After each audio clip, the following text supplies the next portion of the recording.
You don't tell soldiers where to die." The words hang in the war room like smoke after gunfire. Lieutenant Jack Mercer's fist is already clenched, knuckles white against the polished oak table scattered with tactical maps and satellite images. The room feels smaller than it is. 42 personnel packed into a space built for 30, all eyes locked on the woman standing near the projection screen. She wears no uniform, no rank insignia, just dark slacks, a plain gray button-down, and a contractor badge clipped to her belt that reads, Analyst, Civilian. Her name is Aria Thorne, and in exactly 14 seconds, Lieutenant Mercer is going to make the biggest mistake of his career. But right now, nobody knows that yet. The Brussels morning filters through reinforced windows, casting pale October light across maps of Eastern Europe. NATO Joint Command has been in crisis mode for 72 hours straight. Satellite intel showing troop movements near the Polish border, supply chain disruptions, communication blackouts in 3 sectors. The room smells like burnt coffee and tension. Every chair is occupied. Staff officers lean against walls. A 2-star general sits at the head of the table, fingers steepled, waiting. Aria had been presenting for exactly 9 minutes when Mercer interrupted. She'd been explaining Alpha Team's planned route through the Zulu corridor, a bridge crossing that looked clean on paper but showed 3 choke points where an ambush could turn routine into catastrophe. Her voice had been steady, methodical, professional. She'd used a tactical pointer to trace the road, highlight the terrain, mark the vulnerability windows. And then Mercer slammed his palm on the table hard enough to make the coffee cups jump. "You're a desk analyst," he says now, each word sharpened to a point. "You sit in air-conditioned rooms and push pixels around screens. You don't tell men who bleed, who fight, who carry their brothers home in pieces. You don't tell them where to die." The room goes still. Someone's pen stops mid-scratch. A laptop fan whirs in the silence. Aria doesn't flinch. She lowers the pointer slowly, deliberately, and meets his eyes across 8 feet of war planning table. Her face remains exactly as calm as it was 30 seconds ago. When she speaks, her voice carries no heat, no defensiveness, no anger. "I tell them where not to die, Lieutenant. It's the wrong answer. Or maybe it's the right one, delivered to the wrong man at the wrong time. Jack Mercer has been carrying his brother's death for 3 years, carrying it like a stone in his chest, like shrapnel that never healed. His older brother Tom had been a Navy corpsman attached to a SEAL team in Syria. October 17th, 2022, a mission that went bad in a city called Barca. 17 dead. No remains recovered for 6 of them. Tom Mercer was one of the 6. The official report listed cause as intelligence failure. Someone had provided bad coordinates, bad timing, bad assessment. The operation file had been sealed, classified, buried under layers of security clearance that Jack couldn't access. But he'd seen one name on the incident chain before the file disappeared. Lieutenant A. Thorne, SEAL Team Echo, listed as KIA, killed in action, dead, gone, supposedly. And now here stands a woman with that exact name, wearing civilian clothes, telling him how to run a tactical operation. Either she's a cruel coincidence or she's a fraud, someone using a dead operator's identity to pad a resume. Jack has spent 3 years believing it's the latter. He moves around the table, 3 long strides. Aria doesn't step back. She doesn't raise her hands. She just watches him come, and in the half-second before his fist connects with her jaw, someone in the back of the room, an older man with gray temples and a weathered face, whispers something that gets lost in the sound of impact. The punch lands clean. A sharp crack of knuckle against bone. Aria's head snaps to the side. Blood appears at the corner of her mouth, a thin crimson line that traces down to her chin. She staggers half a step, catches herself against the table edge, and then she straightens, slowly, deliberately. Her hand comes up to her mouth, fingers touching the blood. She wipes it away with 2 fingers, the motion precise and controlled, and the way she grips those fingers, thumb along the second knuckle, pressure point control, the exact positioning taught to combat medics for checking capillary response, is so automatic, so ingrained, that it doesn't register as conscious thought. She's breathing. 4 counts in, 4 counts hold, 4 counts out. The room has frozen into a tableau of shock. 42 people and not one of them moves. Admiral Cole Hawthorne, 3-star, seated at the table's head, rises halfway from his chair, mouth opening to bark an order. A security officer near the door reaches for his radio. A junior analyst in the back row has both hands pressed to her mouth. And Aria Thorne stands there, blood on her fingers, looking at Jack Mercer with eyes that hold no anger, no fear, no surprise. just a kind of terrible, patient calm. "Are you done, Lieutenant?" Her voice doesn't shake. It comes out level, each syllable weighted like a steel bar. The kind of voice that doesn't need to shout to fill a room. The kind that's been used in the dark, in the chaos, in the moment between heartbeat and action when there's no room for hesitation. Jack's breathing hard, his fist still clenched. "You don't belong here," he says, and his voice cracks just slightly on the last word. "You don't—" "Mercer!" Admiral Hawthorne's command cuts through like a blade. "Stand down!" Jack doesn't move. His eyes are locked on Arya, on the blood she's wiping away with that careful, clinical grip. "She cost us soldiers in Barca," he says, louder now, playing to the room. "She doesn't belong in this building. She doesn't belong in this uniform." He gestures at her civilian clothes. Or whatever the hell she's pretending to be. Arya sets the pointer down on the table. The motion is gentle, almost ceremonial. She reaches into her pocket, the inside pocket of her button-down, left side, and pulls out a small square of folded cloth. She unfolds it once, twice, revealing a bandage underneath, the kind with adhesive edges and a gauze center. She presses it against the cut on her lip. The way she does it, one hand stabilizing her jaw, the other applying pressure at the exact angle to minimize swelling, is textbook field first aid. Not "I took a CPR class first aid," the kind you learn when seconds matter and the nearest hospital is a helicopter ride through hostile territory. Near the back of the room, the older man with gray temples, Staff Sergeant Davis, retired Special Forces, now working as a tactical consultant, leans forward slightly in his chair. His eyes narrow. He's watching Arya's hands, watching the way she holds herself, the bladed stance she's adopted without seeming to think about it, weight on the balls of her feet, shoulders angled to present a smaller target profile. "That's not civilian training," Davis murmurs to the analyst sitting next to him. But his voice is too quiet to carry, and the room's attention is elsewhere. Admiral Hawthorne rounds the table, moving toward Jack with the kind of controlled fury that comes from 30 years of command. "Lieutenant Mercer, you will remove yourself from this room immediately, and you will report to my office in 10 minutes. That is a direct order." "Sir," Jack starts, but Hawthorne's expression stops him cold. "Now, Lieutenant." Jack's jaw works. He looks at Arya one more time. She's still standing there, bandage pressed to her mouth, face unreadable, and then he turns and walks toward the door. His footsteps echo on the tile floor. The door closes behind him with a heavy click that sounds too much like finality.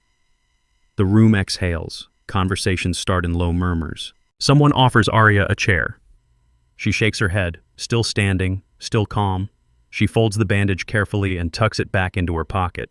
The bleeding has already stopped. Admiral Hawthorne approaches her, and there's something in his face. Concern, yes, but underneath it something else. Something that might be worry. "Miss Thorne," he says quietly, "I apologize for—" "It's fine, Admiral." Her voice is steady. "I've had worse. That's not the point." He glances around the room, noting the stares, the whispers. "This meeting is over. Everyone out except command staff. Now." The room begins to empty. Analysts gather laptops and briefing folders. Officers file out in a stream of subdued conversation. Davis lingers near the back, making a show of organizing papers while his eyes stay fixed on Arya. She notices him watching, a quick flicker of eye contact, but gives no other acknowledgement. When only 6 people remain, Hawthorne, Arya, 2 senior staff officers, a JAG representative, and Davis, who's somehow managed not to be dismissed, the Admiral turns back to Arya. "You should file an incident report," he says. "Assault on a contractor is a serious matter." "I don't think that's necessary." "I'm afraid I do." Hawthorne's tone shifts, becomes more formal. "Lieutenant Mercer has made serious allegations about your credentials and your involvement in Operation Barca. Given the circumstances, I'm going to have to ask you to take administrative leave pending an investigation." Something flickers across Arya's face, not surprise, something closer to recognition, like a chess player seeing a move she'd already anticipated. "An investigation into what exactly?" "Your identity, your background." Hawthorne's voice drops lower. "Your right to be in this facility with access to classified briefings." One of the staff officers, a colonel with infantry tabs, steps forward, holding out his hand. "Your badge, please." Arya looks at the extended hand. She doesn't move to comply. "Admiral, with respect, my credentials were verified when I was contracted 6 months ago. Nothing has changed." A man struck you in my war room because he believes you're using a dead operator's identity, Hawthorne says, and now there's steel in his voice. Until we can verify beyond doubt that you are who you claim to be, I cannot allow you access to sensitive operations. Your badge, Miss Thorne. The room holds its breath. Davis has stopped even pretending to organize papers. He's watching Arya with an intensity that borders on recognition, like he's trying to place a face from an old photograph. If you've ever been underestimated, you know this feeling. That moment when someone decides you don't belong before they even know your name. Hit the like button, and let's see how she handles a room full of doubters. Arya reaches down slowly and unclips the contractor badge from her belt. She holds it for a moment, looking at the plastic card with her photo, her name, the words Analyst Civilian printed in block letters. Then she holds it out. The colonel takes it. Thank you. He signals to the security officer still waiting by the door. Please escort Miss Thorne to the exit. The security officer approaches, hand resting on his belt near the radio. He's young, maybe 25, trying to look professional while clearly uncomfortable with the situation. Ma'am, if you'll come with me. Arya doesn't move yet. She's looking at Admiral Hawthorne, and there's something in her expression that makes the Admiral shift his weight. Barca, she says quietly. October 17th, 2022, you want to talk about that operation? Hawthorne's face goes carefully blank. That file is sealed. It is, she nods slowly. Sealed by your signature, Admiral. I remember the classification code. 7 Alpha Echo 9, signed at 0800 on October 18th, less than 12 hours after the incident. Fastest seal I've ever seen on a casualty report. She pauses. Makes a person wonder what needed to be hidden so quickly. The temperature in the room drops 10 degrees. The colonel with the badge looks between Arya and Hawthorne.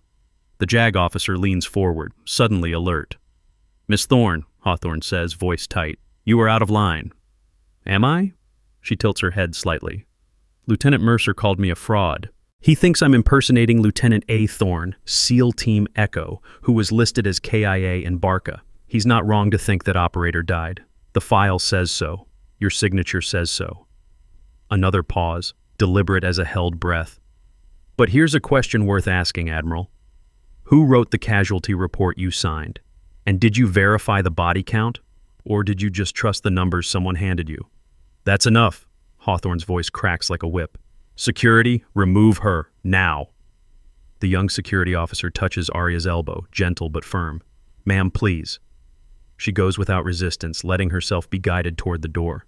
But as she passes Davis, still standing near the back wall, watching everything with eyes that have seen too many operations go sideways, she says something, just loud enough for him to hear. Staff Sergeant, you were in Syria, 2011 through 2015, 5th Special Forces Group. Davis goes rigid. How did you have a specific way of standing when you're tracking an exit. Weight on your left leg. Old hip injury from Aleppo. She keeps walking, the security officer guiding her forward. I recognize the stance because I learned it from the same instructor. She's at the door now. The security officer has his hand on the handle. Arya looks back one more time, not at Hawthorne, but at the tactical map still displayed on the screen. Alpha team's route through the Zulu corridor, the 3 choke points she'd marked, the vulnerabilities she'd tried to warn them about. The bridge, she says. Zulu crossing. If you send them that route without countermeasures, you'll lose half the team in the first 10 minutes, and then you'll write another report about intelligence failure and seal another file, and 16 more families will get folded flags and condolence letters that don't explain why their sons and daughters died following bad orders. Out. Hawthorne's voice has gone quiet, which makes it somehow worse than shouting. Get her out of this room.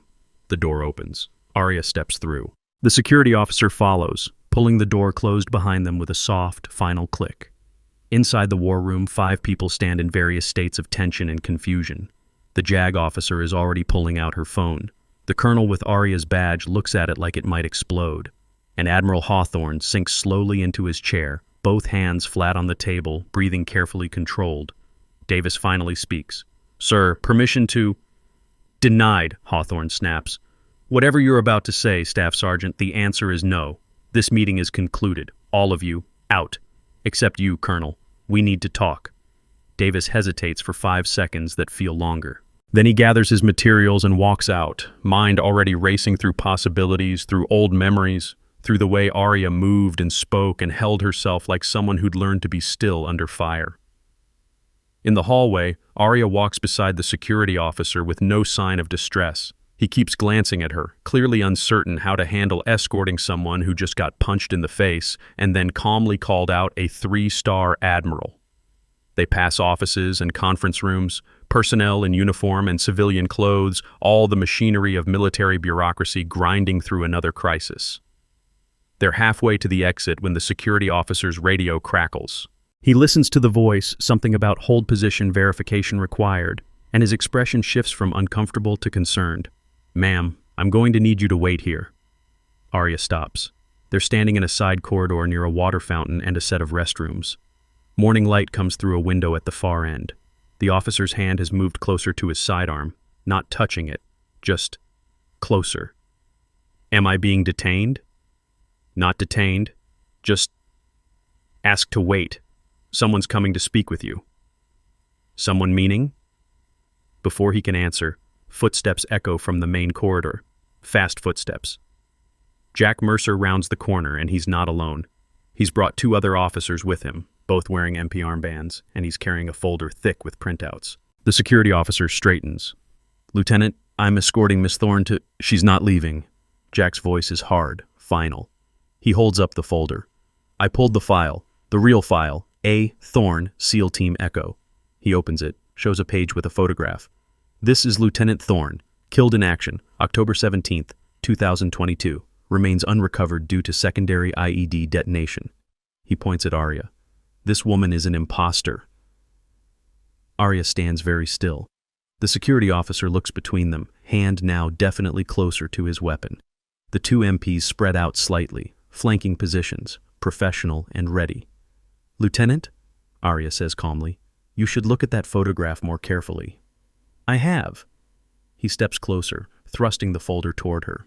"This is a woman, 5'7", brown hair, and it's dated 2022. If you were really Lieutenant Thorne, you'd be listed as active duty, not KIA. You'd have current credentials, not a contractor badge." "I had credentials," she points out. "Your admiral just took them." "Because they're fake." Jack's breathing hard now, the fury from earlier coming back in waves. "I don't know who you are, or why you're using a dead woman's name, or how you got access to classified briefings, but you're not walking out of this building until we get answers. Real answers." One of the MPs speaks into his radio, calling for backup. The security officer looks torn between protocol and self-preservation. And Arya just stands there, blood still visible at the corner of her mouth, watching Jack with that same terrible, patient calm. "Your brother," she says quietly. "Tom Mercer, Navy corpsman attached to SEAL Team Echo. He was 29. His call sign was Doc. He had a tattoo on his left forearm, a caduceus wrapped around an anchor. He told terrible jokes during extractions to keep people calm. And the last thing he said before the secondary blast was, 'Cover's good. Get them out.'" The corridor goes silent. Jack's face drains of color. The folder slips from his fingers, pages scattering across the tile floor. "How?" His voice breaks. "How do you know that?" Arya reaches into her pocket again, different pocket this time, right side, and pulls out something small enough to fit in her palm. She holds it up where everyone can see. A dog tag, worn and scratched, hanging from a steel chain. The name stamped into the metal reads, Mercer, Thomas J. Jack stares at it. His hand comes up slowly, fingers trembling, reaching for the tag but not quite touching it. "He gave me that," Arya says. 30 seconds before he died, covering the extraction he'd told me was impossible. He pulled 3 people out of that building while I provided suppression fire. When the second IED went off, he pushed me clear and took the blast. I was listed KIA because the person who signed that report needed everyone on that mission to be dead. No survivors meant no witnesses. The MPs have stopped advancing. The security officer's hand has drifted away from his weapon. Jack's face is a complicated mess of grief and confusion and the beginning of understanding. "You were there," he whispers. "You were actually there." "I was there." She lowers the dog tag but doesn't put it away. And I stayed quiet for 3 years because I needed to know who gave the order that killed your brother and 15 other good people. I needed proof. I needed evidence that couldn't be sealed or classified or burned. She looks directly at Jack. I needed someone to punch me in front of 42 witnesses so that when the truth came out, there'd be no way to hide it again. Will she prove it, or is this the end? Drop a comment. What would you do in this moment? Jack's legs seem to stop working properly. He leans against the wall, one hand pressed over his eyes. Holy cow, he breathes. Holy, what have I done? You did what you needed to do, Arya says, not unkindly. You defended your brother's memory. You challenged someone you thought was dishonoring the dead. That's not wrong, Lieutenant. It's just not the whole story. But the file, he gestures at the scattered pages on the floor. It says you're dead. It says what Admiral Hawthorne ordered it to say. She finally puts the dog tag away, tucking it back into her pocket with careful reverence. And in about 5 minutes, he's going to realize I just forced his hand in front of a room full of witnesses. He's going to try to shut this down, classify it deeper, maybe even have me arrested on some manufactured charge, which is why I need you to do something for me. Jack looks up, still shaking. What? I need you to stall him, keep him in that war room, buy me 30 minutes. For what? To pull the evidence I've been building for 3 years. Every meeting, every decision, every lie he's told while wearing that uniform. I need time to get it into the system where he can't delete it. She glances at the MPs, at the security officer. And I need you to decide whether you want justice for your brother or whether you want revenge on the woman who couldn't save him. The corridor feels like it's holding its breath. Jack pushes off the wall, stands straighter. His eyes are red, but his jaw is set. What do you need me to do? Arya allows herself a small, grim smile. Go back to the war room. Tell Hawthorne you've detained me for questioning. Tell him the MPs are processing the arrest and it'll take at least 45 minutes for the paperwork. Tell him anything that keeps him in that room and off his communication devices. He'll check. He'll call security. He will, which is why... She turns to the security officer. You're going to tell him I'm in holding. You're going to confirm the detainment. You're going to lie to a 3-star admiral for someone you just met. The security officer looks terrified. Ma'am, I can't... You saw him take my credentials, Arya says. You heard him order my removal based on allegations from a man who just committed assault. You're smart enough to know something's wrong here. So the question is whether you want to be remembered as the guy who helped cover up a war crime or the guy who made sure the truth survived long enough to matter. The officer's Adam's apple bobs. His hand goes to his radio, hovers there. Then he nods just once. One of the MPs, older, with sergeant stripes, speaks up. And us? You saw me hand Lieutenant Mercer something, a personal effect belonging to his deceased brother. You're giving us 5 minutes to discuss family matters before you complete the detainment process. That's not against regulation. That's human decency. The MPs exchange glances. The sergeant nods slowly. Jack is already moving toward the main corridor. I'll keep him busy. But if you're lying, if you're not who you say you are, then Tom died for nothing, Arya finishes. And I've spent 3 years building an identity for no reason. But if I'm telling the truth, Lieutenant, then in 30 minutes, the man who killed your brother is going to find out that ghosts can file reports. Jack hesitates one more second, searching her face for something. Truth, maybe, or trustworthiness, or just the reflection of his brother in her eyes.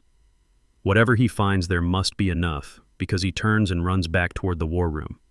The security officer watches him go, then looks at Arya. You have 30 minutes. After that, I can't help you. The system will flag the discrepancy and I'll be in violation. 25 is enough. She's already moving down the corridor, not running, but walking with purpose. The MPs fall in behind her, escort formation, making it look official enough that nobody questions it. They pass administrative offices, a break room, a secured entrance to the communications wing. Arya stops at a door marked Contractor Support Services Badge Issue. She pulls out a key card, not the contractor badge that was confiscated, something else, something she's kept hidden, and swipes it through the reader. The light flashes green. The door unlocks. The Sergeant MP raises an eyebrow. Contractors aren't supposed to have access there. I'm not a contractor, Arya says simply and pushes through the door. Inside is a small office with 3 workstations and a secure file server. She goes straight to the terminal in the back, logs in with credentials that make the system prompt for additional verification. She provides it, fingerprint, retinal scan, a 16-digit authorization code she types without hesitation. The screen loads. Access granted, secure operations database.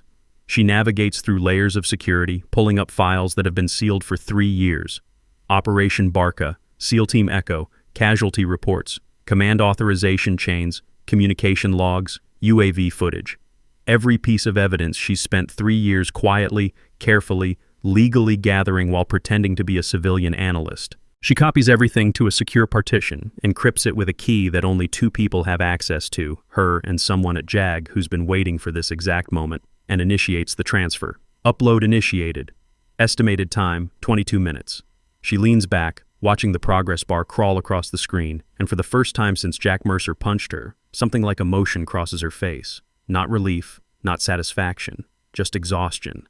The kind that comes from carrying a weight for so long that you've forgotten what it feels like to stand up straight. Back in the war room, Jack Mercer stands at attention while Admiral Hawthorne reads him a lecture about conduct and discipline and the chain of command. The Admiral is furious, pacing behind his chair, voice clipped and cold. "You struck a civilian contractor in my war room, Lieutenant, in front of 42 witnesses. Do you understand the paperwork nightmare you've just created? The potential lawsuits? The damage to this command's reputation?" "Sir, I don't care what she said or didn't say. You do not strike unarmed personnel in a secure facility. You don't strike anyone unless your life is in imminent danger, and you sure as hell don't do it during a classified briefing." Jack forces himself to stay still, stay professional.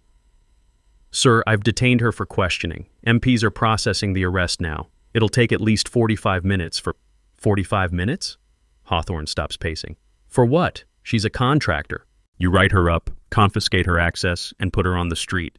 This should take 10 minutes. "There are complications, sir. Chain of custody for evidence. Documentation of the assault. Her allegations about Operation Barca are on record now, so we need..." "Her allegations are nonsense." Hawthorne's voice drops to something dangerous. "That operation is sealed for national security reasons. Bringing it up in an open forum was a violation of classification protocols. She should be arrested for that, not for whatever fantasy she's peddling about fake credentials. Sir, she had Lieutenant Mercer's dog tag, my brother's tag." Hawthorne goes very still. "She what?" "Tom's dog tag, the real one. Serial number matches." She knew things nobody could know unless they were there. Details about the mission, about what happened, about... Jack's voice wavers, about his last words. The Admiral's face does something complicated. For a moment the fury fades and something else shows through, something that might be fear, or might be guilt, or might just be the weight of command decisions that went wrong. Where is she now? "In holding, sir. MPs have her in the contractor wing, processing..." Hawthorne lunges for his desk phone. He dials security, waits through 3 rings that seem to last hours. "This is Admiral Hawthorne. I need a status update on the contractor detainment. The Arya Thorne case." Pause. "Yes, I'll wait." Jack watches the Admiral's face while he listens, watches the color rise, the jaw tighten, the eyes narrow. "I see. And her current location?" Another pause. "Confirm that.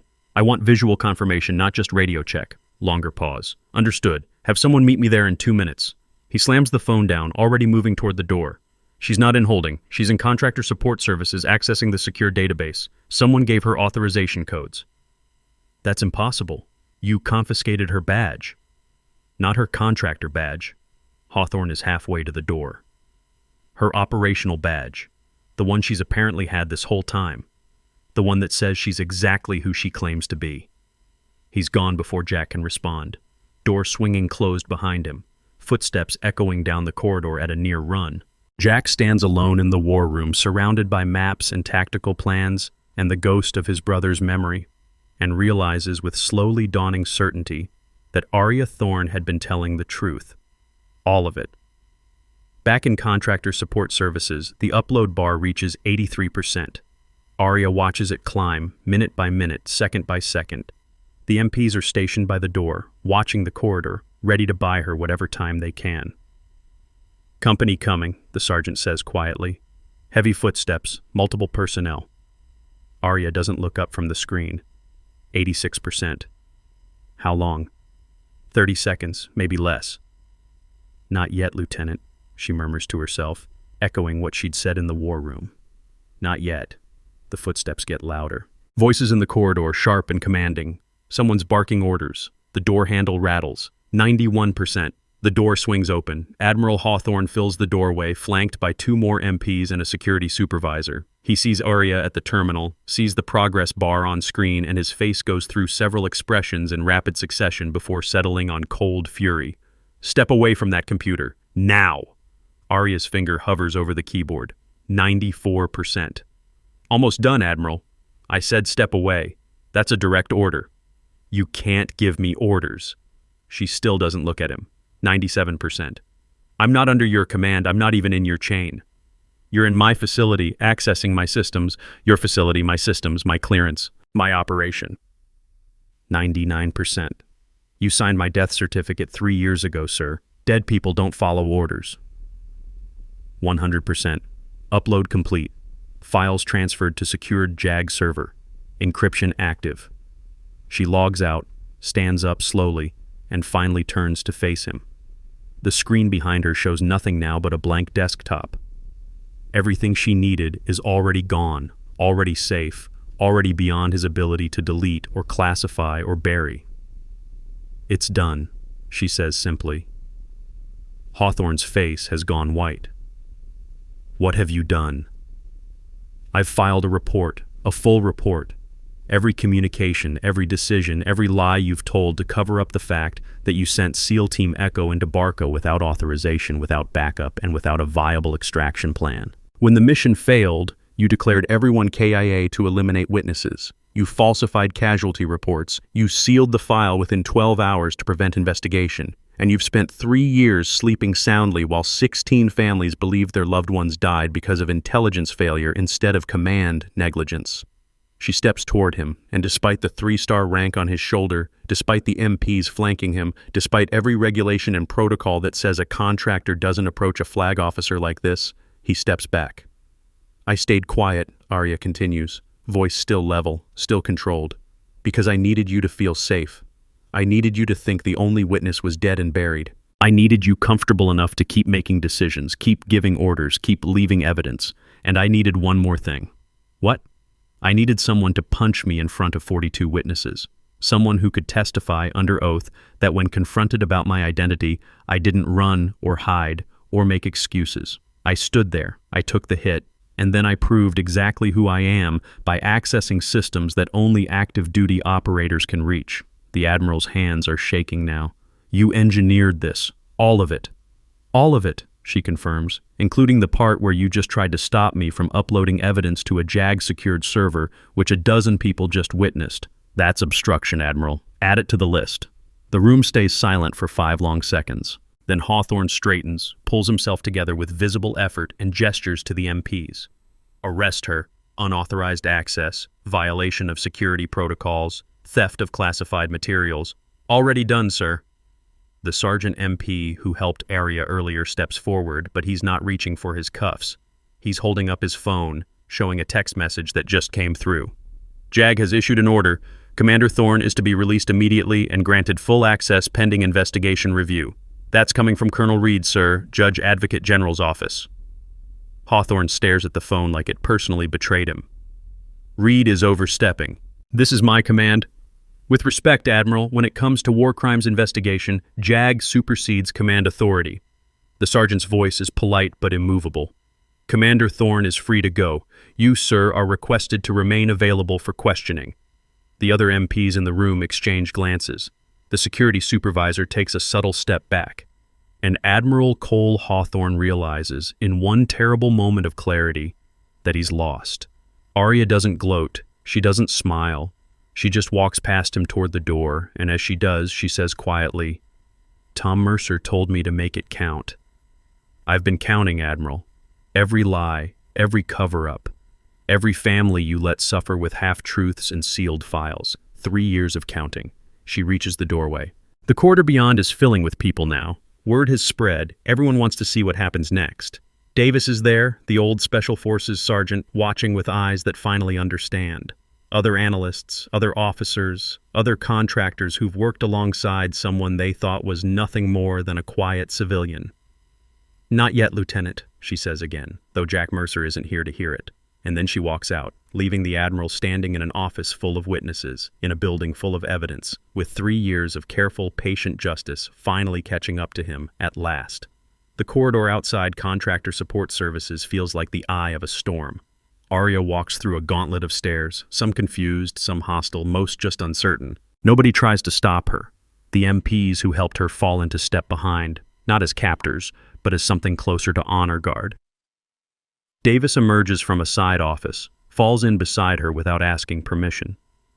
"Commander," he says quietly, testing the title. She doesn't correct him. They move through the building in a strange procession. Arya at the front, blood still visible at the corner of her mouth, stride measured and purposeful. Behind her, the 2 MPs and Davis. Behind them, a growing trail of personnel who sense something significant happening and want to witness it. By the time they reach the main corridor leading back to the war room, there are nearly 20 people following. Arya stops at a water fountain. She drinks slowly, methodically, rinsing the blood from her mouth. She wipes her face with careful precision, checks her reflection in the polished metal panel beside the fountain. Her lip is swollen, but the bleeding has stopped. She straightens her collar, buttons her sleeves to the wrist, and stands there for 10 seconds of perfect stillness. Davis watches her with increasing recognition. That stillness isn't calm, it's controlled readiness. The kind soldiers learn when waiting for contact, when every muscle is coiled, but nothing shows on the surface. "You're going back," he says. Not a question. "I'm going back." Hawthorne will have security waiting.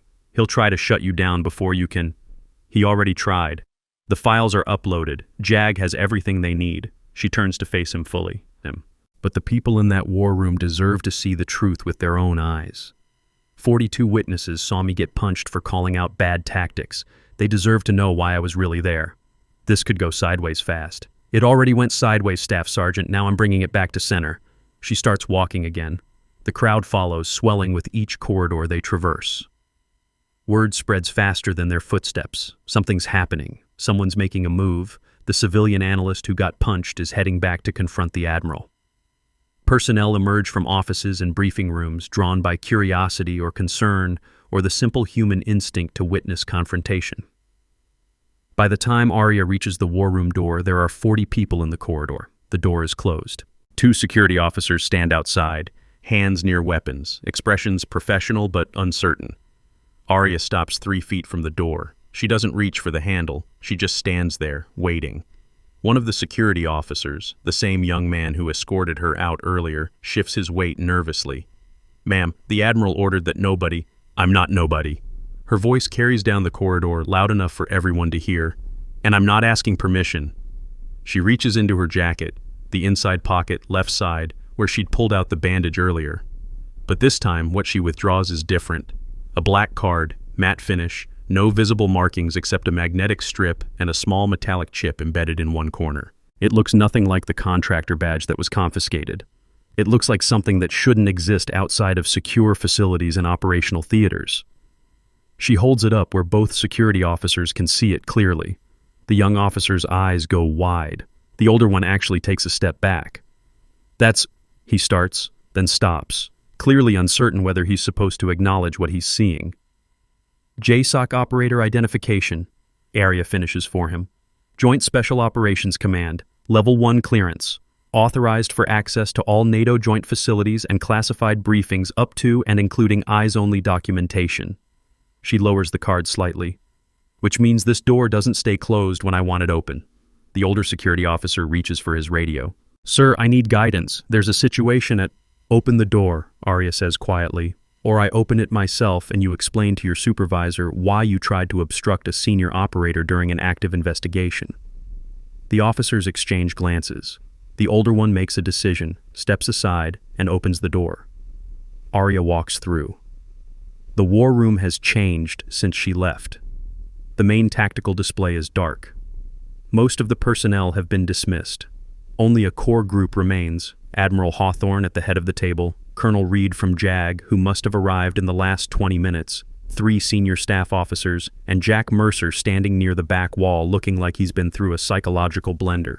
Every head turns when Arya enters. The crowd from the corridor tries to follow, but the security officers hold them back, creating a bottleneck of witnesses who can see through the doorway but can't enter. Admiral Hawthorne rises slowly from his chair. "Commander Thorne, I believe you were instructed to remain in." "I was instructed by MPs acting on your orders," she interrupts, voice carrying across the room. "MPs who have since been countermanded by JAG. Colonel Reed, I assume you've reviewed the files I uploaded?" Colonel Reed, a woman in her 50s with steel gray hair and the bearing of someone who's prosecuted more cases than most people have read, nods curtly. "I have.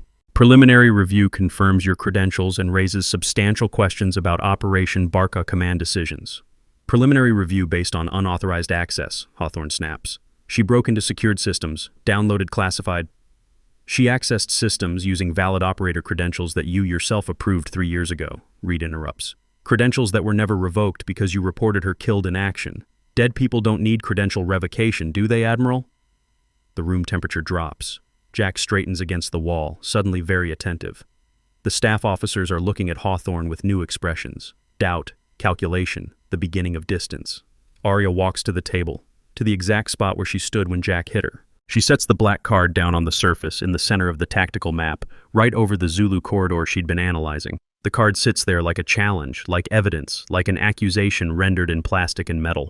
"For the record," she says, addressing the room but looking at Hawthorne, "my name is Commander Arya Thorne. Serial number—" She recites a string of digits. "Assigned to SEAL Team Echo from 2020 through 2022. Deployed to Syria, Iraq, and classified operations in North Africa. Operational specialty in tactical analysis and forward reconnaissance. On October 17, 2022, I was part of a team sent into Barca, Syria, on an operation that was never officially authorized." She touches the card with 2 fingers, sliding it slightly toward Hawthorne. "This card proves my identity, but you already knew who I was, Admiral. You knew the moment I walked into this facility 6 months ago. You knew because you personally authorized my contractor cover identity. You knew because you needed someone to analyze tactical situations without raising questions about why a supposedly dead SEAL was giving strategic advice to NATO operations." Hawthorne's face has gone carefully blank. "That's an interesting narrative. Do you have proof?" Colonel Reed has the proof. Emails from your personal server to personnel management requesting contractor placement for A. Thorne Specialist Tactical Analysis. Dates match exactly with when I approached JAG about investigating Barca. You gave me access because keeping me close was safer than having me work independently. You could monitor what I saw, what I reported, who I talked to." She pauses, letting that sink in. "What you didn't anticipate was that I'd use the access to build a case.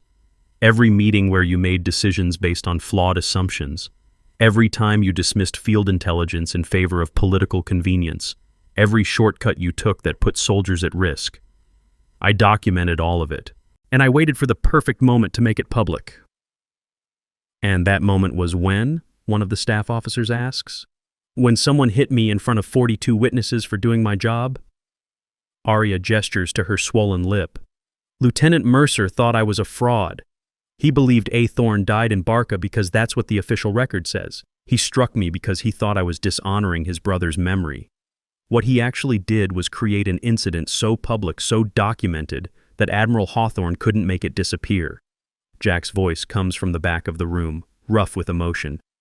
"You used me." "I gave you the truth about what happened to Tom," Arya replies, turning to face him. "And yes, I anticipated you'd react strongly when confronted with someone using a dead operator's identity. I didn't anticipate you'd punch me, but when you did, it served the same purpose. It made this public. It forced the Admiral's hand. He had to either acknowledge my real credentials or double down on calling me a fraud. Either choice exposed him." "This is conjecture," Hawthorne says, but his voice lacks conviction. "Conspiracy theory from someone who—" "Computer," Arya interrupts, addressing the room's AI system. "Display authorization. Thorne, A. Commander. Serial." She repeats the number. "Access code Echo 779 Alpha." The main tactical display flickers to life.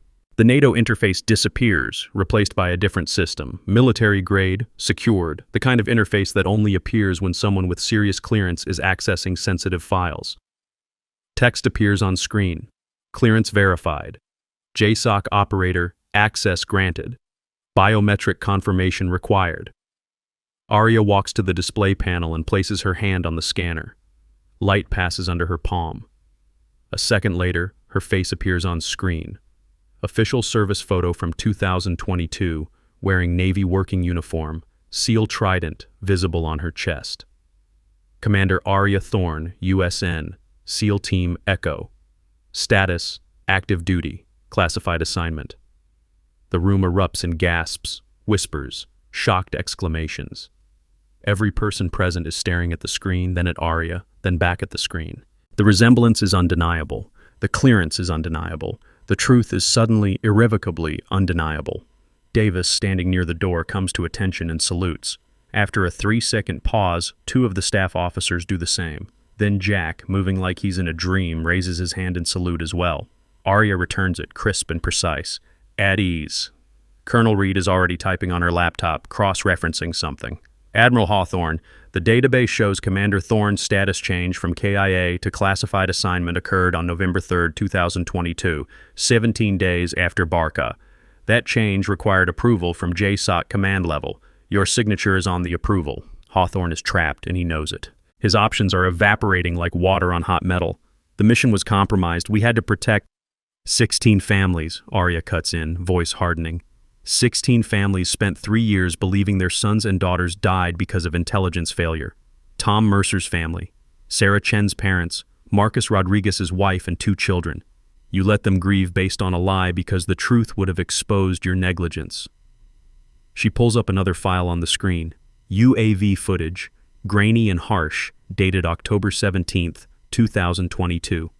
The timestamp reads 23:47 hours. This is Barca, the building we were extracting assets from.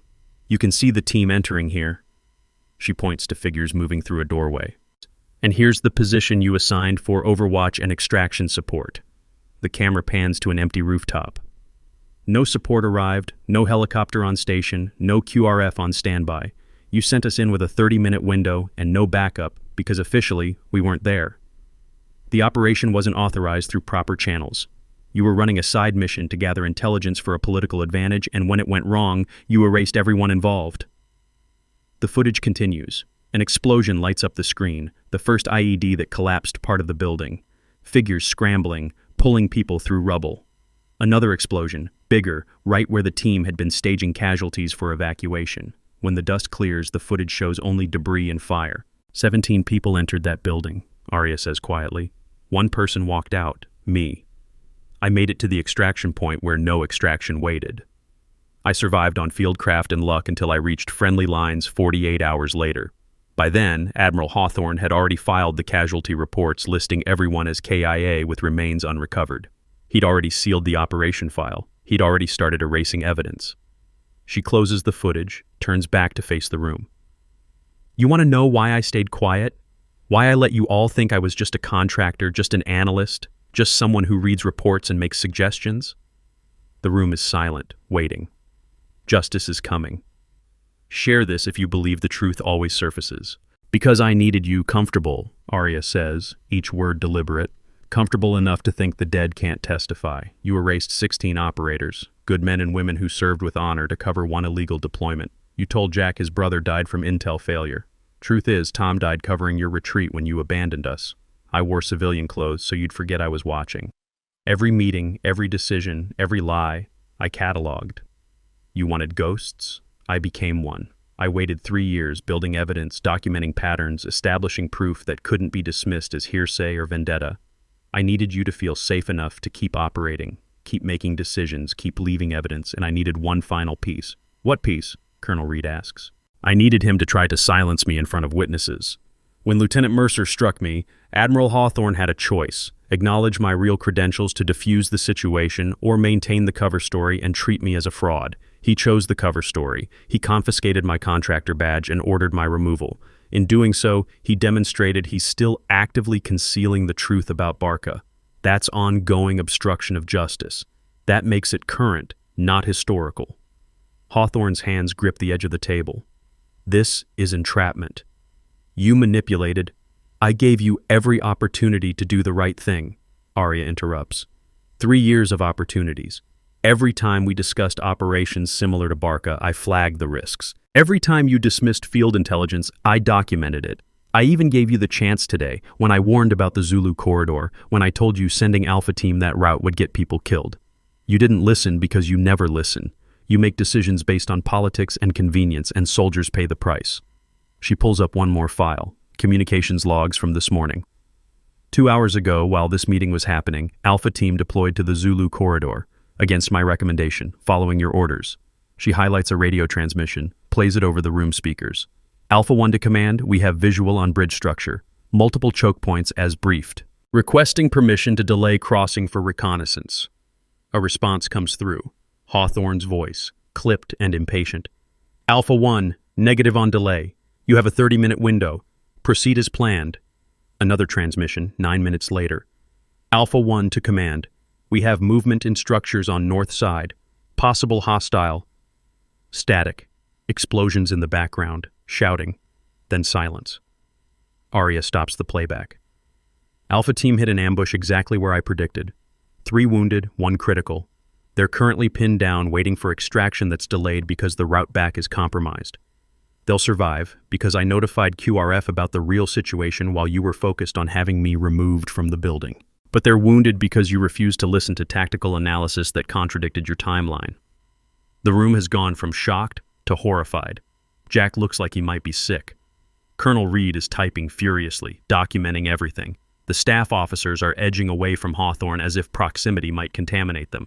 Here's what happens now, Arya says, voice carrying command authority that fills the room. Colonel Reed has the evidence. JAG will investigate. Admiral Hawthorne will be relieved of command pending court-martial proceedings. Every family who lost someone in Barca will be notified of the truth, and every operator whose name was erased will be restored to the record with full honors. You can't, Hawthorne starts. I already have. She picks up the black card from the table. At 0900 this morning, 3 hours before this meeting, I submitted formal charges through JSOC command. They've been pending, waiting for final evidence. The moment I uploaded those files, the investigation became official. You're done, Admiral. You've been done since the moment you signed my death certificate and thought ghosts couldn't fight back. Colonel Reed stands. Admiral Cole Hawthorne, by authority of the Judge Advocate General and pursuant to Article 32 of the Uniform Code of Military Justice, I am placing you under investigation for dereliction of duty, falsifying official records, obstruction of justice, and conduct unbecoming an officer. You will surrender your access credentials and remain available for questioning. Military police are en route to secure your office and communication devices. As if summoned by the words, 2 MPs enter through the main door. Different ones, senior enlisted with stone serious expressions. They approach the Admiral, professional and implacable. Hawthorne looks around the room, searching for allies, for support, for anything. He finds only distance and judgment. Even his own staff officers won't meet his eyes. This is wrong, he says, voice breaking slightly. I made hard calls. Command requires hard calls. You can't crucify me for lying to families? Jack's voice cuts through, sharp with grief and fury. For letting my parents believe Tom died because someone screwed up intelligence, when really he died saving people from your mess? For 3 years of wondering if I could have done something different, pushed harder, asked better questions, when the truth was sealed in a file you controlled? He steps forward and there are tears on his face now, but his voice doesn't shake. You didn't make hard calls, sir. You made convenient calls. And when they went wrong, you made innocent people pay for your mistakes. That's not command, that's cowardice. The MPs have reached Hawthorne now. One of them holds out a hand. Your credentials, sir. Hawthorne removes his badge slowly, places it in the MP's hand like he's surrendering a piece of himself. His shoulders slump. Whatever fight he had left drains away, replaced by the hollow realization that everything he's built, everything he's protected, is collapsing around him. Escort the Admiral to a secure location, Colonel Reed orders. No communication devices, full documentation of the chain of custody. As the MPs guide Hawthorne toward the door, he stops beside Arya. For a moment, they stand face to face. The man who tried to erase her and the ghost who refused to stay buried. You destroyed my career, he says quietly. No, sir. Her voice is gentle, almost pitying. You destroyed 16 lives. I'm just making sure everyone knows about it. He has no response to that. The MPs guide him out. The crowd in the corridor parts to let them through, and the whispers that follow are damning and final. The war room settles into stunned silence. 42 people saw a contractor get punched this morning. Now they've seen that contractor revealed as a commander, watched an admiral get arrested, and witnessed 3 years of lies unravel in less than an hour. Davis approaches Arya, hand extended. She shakes it, the grip between them speaking of shared experience and mutual respect. Commander, it's an honor. Staff Sergeant, thank you for seeing what others missed. Combat breathing doesn't lie. He releases her hand. What happens now? Now? Arya looks around the room at the faces still processing everything they've seen. Now we make sure it never happens again. She addresses the room at large. Every person here witnessed something today. You saw command authority abused. You saw evidence suppressed. You saw someone try to hide the truth because acknowledging it would be inconvenient. That happens more often than anyone wants to admit. It happens in small ways and large ones. And it happens because people stay silent, because going along is easier than pushing back, because careers and reputations feel more important than accountability. She moves to the tactical display, brings up a new screen, a memorial page with 16 names and photos. These people didn't stay silent. They followed orders into an operation that shouldn't have existed. They trusted their command to support them. And when everything went wrong, they still did their jobs. Tom Mercer pulled 3 people out of a collapsing building while providing medical care under fire. Sarah Chen held a defensive position for 8 minutes with a compound fracture in her arm. Marcus Rodriguez carried 2 wounded teammates 30 meters through hostile fire before the secondary blast. Her voice catches slightly, just for a second before she steadies it. They deserve better than being erased. They deserve their names on record, their families told the truth, their sacrifice acknowledged. JAG will handle the legal side. But I need you, all of you, to remember what you saw today. Remember that silence protects the wrong people. Remember that doing the right thing sometimes means risking comfort and career. Remember that ghosts can fight back if they're patient enough. Jack steps forward, still looking shattered but standing straighter than before. What do you need from me? Testimony. When the court-martial happens, they'll need witness accounts, and I need you to contact the families. Tom's parents deserve to hear what really happened from someone who cares about him, not from a legal brief. I can do that. He hesitates. Commander, I'm sorry for hitting you, for doubting you, for... You defended your brother's honor, Arya interrupts. That's not something to apologize for. You just had incomplete information. Now you have the truth. What you do with it matters more than what you did in ignorance. She turns back to Colonel Reed.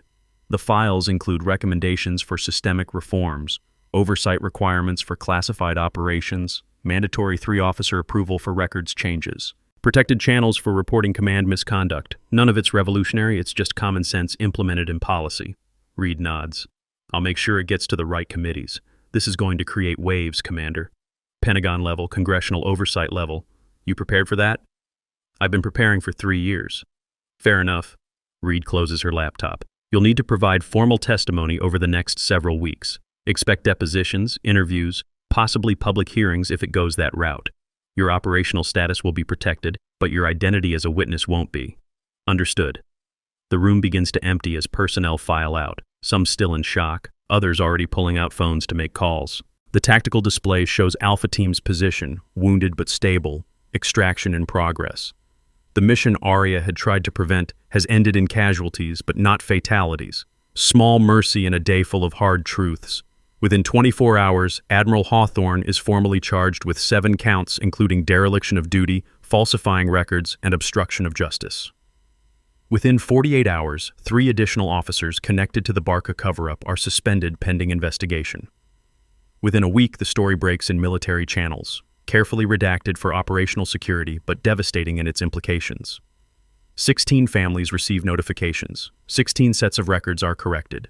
16 names are restored to honor rolls and memorial walls with full acknowledgement of their service and sacrifice. Tom Mercer's dog tag is placed in a memorial case at the SEAL Team headquarters, alongside a photograph and a citation describing his actions in Barca. His parents attend the ceremony. Jack stands beside them, finally able to tell them the truth about how their son died.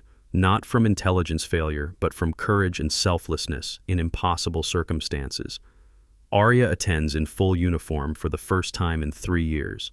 SEAL trident on her chest, ribbons marking deployments and commendations, rank insignia no longer hidden. She places a challenge coin beside Tom's dog tag, his coin, the one he'd given her in those final seconds, returned to rest with his memory. "He told me to make it count," she says during the brief ceremony. "I hope I did." Jack approaches her afterward, his parents with him. The conversation is quiet, private, full of tears and gratitude, and the complicated emotions of grief acknowledged rather than suppressed. 3 weeks later, Aria is in her apartment, small, efficient, the walls bare except for a single photograph of her former team. She's reviewing reports on her laptop when her phone buzzes. Unknown number. She considers ignoring it, then swipes to answer. "Commander Thorne, Tower 4 sends regards." The voice is male, careful, giving nothing away in tone or accent.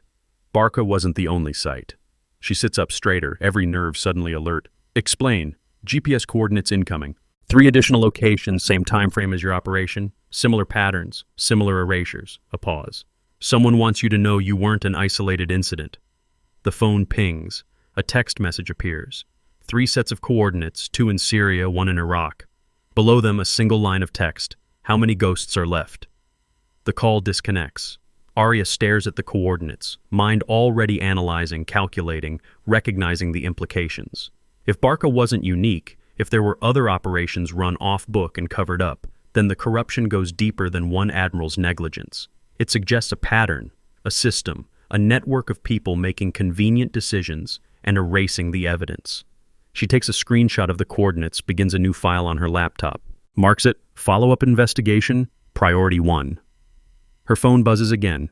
This time it's an official email from JSOC. Subject line, Assignment Inquiry. She opens it. The message is brief, formal, offering her a position at JSOC headquarters. Desk assignment, advisory role, prestigious and safe. The kind of job that says, "You've done enough, time to step back and let others handle the hard parts." She closes the email without responding. Instead, she pulls up the coordinates again, cross-references them with deployment records she can access through official channels, finds gaps, inconsistencies, patterns that match what she'd found in Barca. 3 years of work uncovering one cover-up. How long to uncover 3 more? How many more beyond those? Her reflection stares back at her from the darkened laptop screen. The scar tissue near her temple, usually hidden by her hair, is visible in the dim light. Physical reminder of the IED blast that was supposed to kill her. Physical reminder of the price of survival when others didn't make it.